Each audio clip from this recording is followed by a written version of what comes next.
Assalamualaikum warahmatullahi wabarakatuh. Bismillahirrahmanirrahim. Bismillah walhamdulillah wassalatu wassalamu ala rasulillah wa ala alihi wa sahbihi wa man tabi'ahu wa walah. Subhanaka la ilma lana illa ma 'allamtana innaka antal alimul hakim. Rabbana anfa'na bima 'allamtana, rabbi 'allimna alladhi yanfa'una, rabbi faqihna wa faqih ahlana wa ahbabana wa jami'al muslimin wal muslimat bi rahmatika arhamar rahimin. Allahumma arhamna bi rahmatikal wasi'ah. Allahumma ighfir lana dhanbana kullahu dikkahu wa jillahu wa awwalahu wa akhirahu wa 'alaniyatahu wa sirrahu. Allahumma zidna wa la tanqusna wa akrimna wa la tuhinna wa a'tina wa la tahrimna wa athirna wa la tu'sir alaina wa ardina warda anna. Alhamdulillah, kembali kita memuji Allah di pagi ini, pagi Jumat. Kita sudah masuk minggu terakhir bulan Rabiul Awal ataupun 10 terakhir Muharram maksudnya ya, bulan Muharram Al-Mu'azzam. Nanti tidak lama lagi kita masuk bulan Maulidur Rasul. Alhamdulillah, kita memuji Allah atas segala nikmat yang kita terima yang tidak pernah berhenti. Kita berbalut nikmat, kita berselimut nikmat, siang malam petang dan pagi. Nikmat itu mesti diingat agar kita tidak lupa kepada pemberi nikmat. Orang yang tidak mengingat nikmat cenderung lupa kepada pemberi nikmat. Kalau lupa kepada pemberi nikmat, orang itu akan terjauh dari penjagaan Allah ya. Agar kita dijaga Allah, kita kena ingat pemberi nikmat, ingat juga pada nikmat yang diberikan Allah. Salawat beriringan salam ke atas Rasulullah SAW. Allahumma salli ala Sayyidina Muhammad wa ala Sayyidina Muhammad kama sallaita ala Sayyidina Ibrahim wa ala ali Sayyidina Ibrahim fil alamin innaka Hamidum Majid. Renungan di pagi Jumat ini kita melihat ayat 2 surah Sajadah yang kalau kita baca, saya pinta selalu pendek ayatnya ya. Tanzilul kitabi la raiba fihi mir rabbil alamin. Ayat pertama alif lam mim. Alif lam mim. Ayat 1. Dalam Quran banyak surah yang diawali dengan alif lam mim, termasuk suratul Baqarah, surah Ali Imran, surah Sajadah, surah-surah lain termasuk surah Rum dan lainnya ya. Tanzilul kitab. Alkitab ini, Quran ini diturunkan. Tanzil itu diturunkan artinya. La raiba fih. Jangan ragu terhadapnya. Kitab ini diturunkan dari siapa? Mir Rabbil Alamin.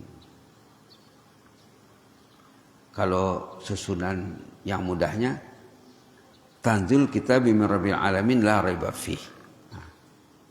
Begitu ya kalau bahasa kitanya. Kitab ini diturunkan dari Rabbul Alamin. Jangan diragui sedikit pun. Sama juga dengan di awal alif lam mim. Zalikal kitabu la raiba fih. La raiba fih banyak diulang dalam Quran. Jangan diragui.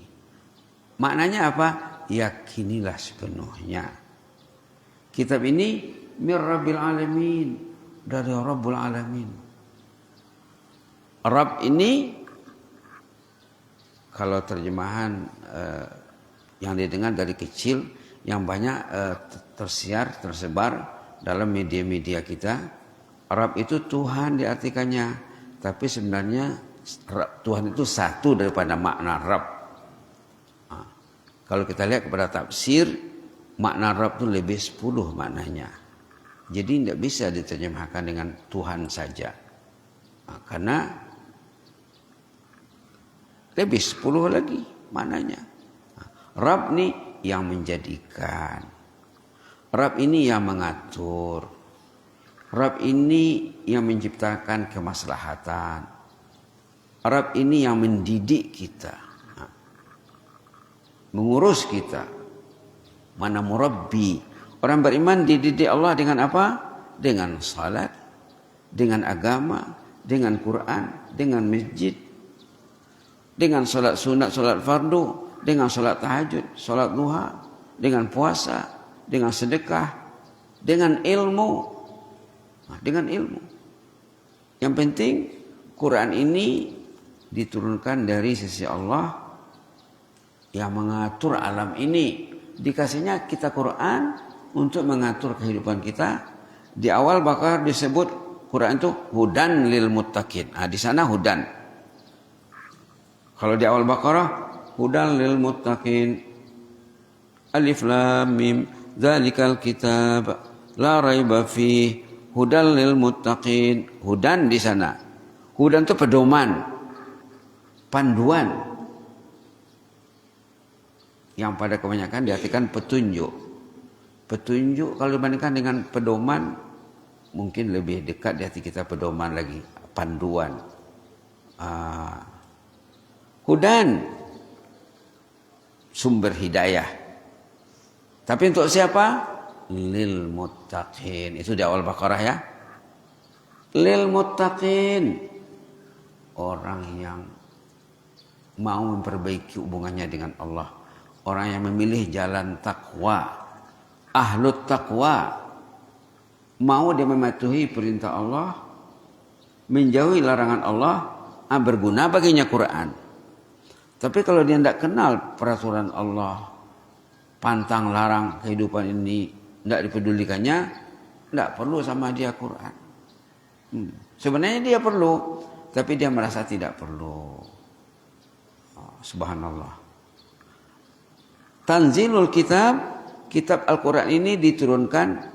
Tanzil itu kalau diteliti di segi bahasanya, tanzil itu turun itu maknanya turun itu berangsur-angsur.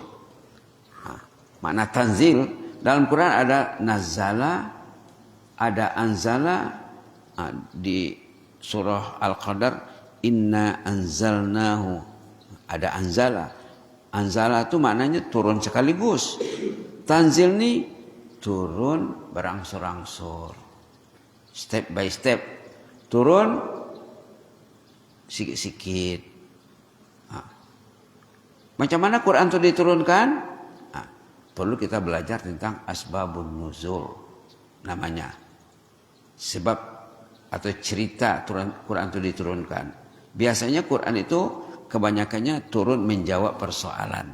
Ada persoalan, datang jawabannya. Ada persoalan, datang jawabannya.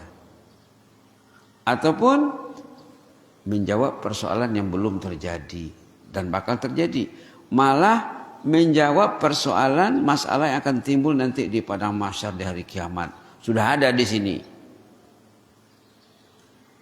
Masalah yang akan timbul di hari kiamat nanti sudah ada di sini. Karena yang mengaturkannya semuanya Allah. Komunikasi, dialog antara ahlun nar, penduduk neraka dengan Allah sudah ada dalam Quran. Tujuannya apa? Agar kita menjauhi sifat-sifat mereka. Contohnya di sini. Komunikasi yang akan berlaku di antara orang yang meringkuk dalam azab dalam neraka pada mahsyar. Ayat 12, 13 dan 14. Subhanallah. Ini jelas sekali ya. Katanya di sini apa? Ayat 12, walau tara izil mujrimun. Kalau kamu lihatlah, kalau nampak sama kalian lah. Artinya harus nampak. Izil mujrimun, ketika para pendosa penjahat nakisu ru'usihim, menundukkan kepalanya di hadapan Allah, menyesal, takut, mengeluh, meratap, menangis, menyesal, merayu, meminta. Rabbana absarna. Orang yang engkar di dunia nanti di sana memanggil Rabbana. Kadang-kadang di dunia ini susah nak memanggil Rabbana. Rabbana abasarna. Ya Rabb. Rabbana lagi ya. Tadi dalam ayat nomor 2 Rabbil Alamin masih pakai Rabb. Rabbana abasarna, ya Rabb, ya Allah, kami sudah melihat keadaan hari kiamat ini. Wasami'na, kami sudah mendengar. Di dunia tak nampak dan tak mau mendengar. Ini masalahnya manusia ya. Sudah di sana dah terdesak baru nampak. Subhanallah. Subhanallah. Absarna, kami sudah melihat. Wasami'na, kami sudah mendengar. Di dunia tidak mau melihat, tidak mau mendengar. Lalu farji'na, kembalikan kami ke dunia. Mau pulang ke dunia, mau pergi solat ke masjid, mau solat berjamaah, mau baca Quran. Na'mal salihan, kami akan mengamalkan amal saleh. Dari sini ulama membuat rumusan tujuan kita hidup beramal saleh. Dari ayat 12 surah Sajadah ini ulama membuat rumusan. Dalam Quran ini banyak rumusan-rumusan ya supaya kita mudah. Tujuan hidup beramal saleh. Lalu orang yang tidak beramal saleh waktu hidup, nanti di sana ingin pulang ke dunia, ingin beramal saleh. Inna muqinun, kami yakin. Di dunia tidak yakin. Di dunia ragu atau tak percaya juga ada. Yang ragu banyak. Yang tak percaya ramai. Yang yakin sedikit. Wabil akhirati hum yuqinun, sedikit. Kalau dia yakin, mesti lekat hatinya di masjid. Mesti ringan tangannya memegang Al-Quran. Subhanallah. Inna muqinun, yakinnya yakin terlambat. Di dunia tak mau mendengar, tak mau melihat, dan tidak yakin. Itulah keluhan mereka. Keluhan itu sudah dijawab Allah di sini. Apa yang akan berlaku nanti di sana sudah ada di sini keterangannya. Subhanallah. Hebatnya Quran ya. Hebat Al-Quran. Betul Al-Quran ini tanzilun min rabbil alamin. Apa jawaban Allah? Ayat 13 dan 14. Ayat 12 keluhan orang yang menyesal. 13 14 jawabannya. Walau syi'na. Walau syi'na la ataina kulla nafsin hudaha. Kata Allah, kalau Allah menghendakilah dikasihnya orang itu keyakinan yang maksimal semuanya. Penuh masjid ini, melimpah-limpah. Seperti keyakinannya sahabat. Sahabat yakinnya maksimal. Yang tak datang salat subuh itu 2-3 orang saja. Dan dipanggil namanya. Di absen. Nabi memanggil nama orang yang tak datang salat subuh. Pernah mendengar ceramah Al-Fadil Profesor Dr. Abdul Samad di Brunei waktu kuliah subuh, disebutnya hadis ini. Hadis yang Rasul SAW memanggil nama-nama orang yang tidak datang sholat subuh. Subhanallah. Hadis itu mungkin tidak sampai dalam hati umat Islam ya, tidak sampai. Kalau sampai di hatinya, bertempat di hatinya, tidak mungkin tidak datang. Subhanallah. Kata Allah di sini apa jawabannya? Walau syi'na. Ini sama dengan penghujung surah Al-Insan. Wa ma tasyauna illa an yasha'allah katanya. Ini tentang pilihan Allah, tentang kehendak Allah. Yang datang ke masjid itu yang dipilih Allah, yang dikehendaki datang. Walau syi'na. Kalau kami menghendaki, kata Allah, la ataina kulla nafsin hudaha, Allah akan berikan ilmu keyakinan untuk setiap orang. Kulla nafsin, setiap person, setiap personil, setiap muslim dikasih hudaha, dikasih hidayah. Kalau maulah kami, kata Allah. Walakin, namun, tapi haqqal qaul telah pasti ketetapan Allah minni, dari sisi Allah amla anna jahannam minal jinnati wan nasi ajmain. Tapi ketetapan Allah, mayoritas manusia jinnah, manusia mayoritas jin dan manusia akan menjadi penghuni neraka jahanam. Subhanallah. Ini ayat ini menakutkan ya. Anak ini menakutkan. Jadi begitulah hebatnya Quran ini menerangkan tugas kita sekarang, kewajiban kita sekarang, dan menerangkan apa yang akan berlaku nanti di sana. Itu ayat 13 tadi. Ayat 14 ditegaskan lagi, fazuku. Orang yang tadi minta hidup lagi ke dunia untuk beramal saleh, jawaban Allah, kalau kami menghendaki dulu di dunia, kami kasih semuanya hidayah itu. Keyakinan yang maksimal. Tapi bukan begitu kehendak Allah. Kehendak Allah yang baik itu sedikit. Fazuku, cobalah rasakan. Bima nasitum, lantaran kalian dulu lupa. Liqa yaumikum hadza, lupa saat bertemu dengan Allah. Melupakan hari kemudian. Jadi mereka tuh masalah utamanya lupa. Manusia masalah utamanya lupa, kemudian diingatkan tidak mau, itu masalahnya. Dia lupa, diingatkan, tidak mau diperingatkan, tidak mau mendengar peringatan.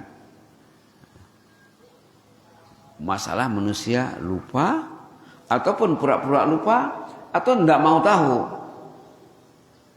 Tapi di sini disebut lupa.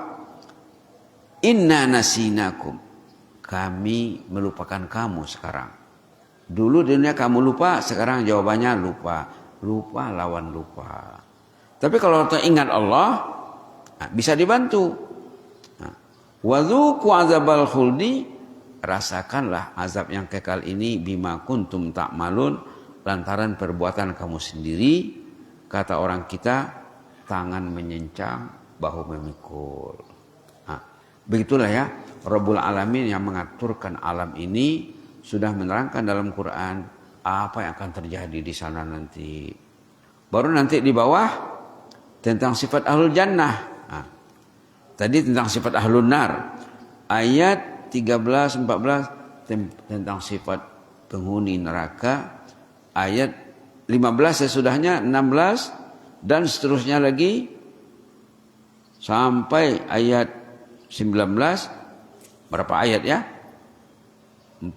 15, 16, 17, 18, 19. Itu sifat-sifat ahlul jannah. Sifat-sifat ahlul jannah. Kita lihat satu sifat saja di sini contohnya. Dalam ayat 16. Tatajafa junubuhum anil madaji. Ini ayat tentang tahajud nih. Ahlul jannah itu dia bertahajud. Penghuni surga itu bertahajud. Sebelum ke masjid dia sudah bangun. Mungkin setengah jam, mungkin 1 jam. Atau minimal 15 menit, 20 menit sebelum subuh. Dia sudah berada di atas sejadah di rumahnya. Ataupun kalau dia tidak bertahajud sebelum subuh, dia bertahajud di awal waktu tahajud. Mungkin dia bangun jam 1, tengah 2, jam 2. Dia beribadah setengah jam, kemudian dia tidur lagi. 10 menit sebelum subuh dia sudah siap untuk ke masjid. Boleh bertahajud di awal waktu, sepertiga malam terakhir, di awalnya atau di akhirnya. Ini keterangannya di sini ya. Ayat berapa tuh? Ayat 16. Jadi sama juga dengan ayat dalam surah Al-Insan nanti. Kalau kita lihat dalam surah Al-Insan, begitulah. Yang jelasnya, uniknya Al-Quran ini menceritakan tentang kejadian yang sudah terjadi, yang sedang terjadi di zaman Nabi, dan yang akan terjadi. Tapi yang paling banyaknya di sini tentang cerita umat-umat terdahulu lah ya. Umat-umat yang tidak mendengar imbauan Rasul mereka masing-masing. umat yang keras kepala, yang yang kepala batu kata orang kita, ataupun kepalanya keras membatu. Banyak sekali di sini, apalagi di zaman cerita Nabi Musa, cerita Firaun, cerita Haman, cerita Namrud dan lain sebagainya. Mudah-mudahan bermanfaat bagi kita ya. Yang jelasnya Quran ini perlu kita dengar selalu agar kita nanti di sana tidak bermasalah kalau ditanya tentang Al-Quran. Karena dalam kubur kita sudah sering mendengar ada pertanyaan kubur tentang kitabmu apa? Kalau umat Al-Quran yang jelas mempedomani Al-Quran dalam kehidupannya, dia akan menjawab dengan baik. Tapi kalau Quran tidak dipedomani, kalau Allah tidak dipatuhi, kata ulama, tidak bisa dia menjawab. Marabbuka itu tidak terjawab. Waman nabiyuka itu tidak terjawab. Kalau dia tidak mematuhi Allah sebagai Rabb, Nabi sebagai Rasul, Al-Quran sebagai hudan lil muttaqin. Mudah-mudahan bermanfaat. Jazakumullah khairan. Inni uhibbukum fillah wa astaudiukumullah. Wassalamualaikum warahmatullahi wabarakatuh.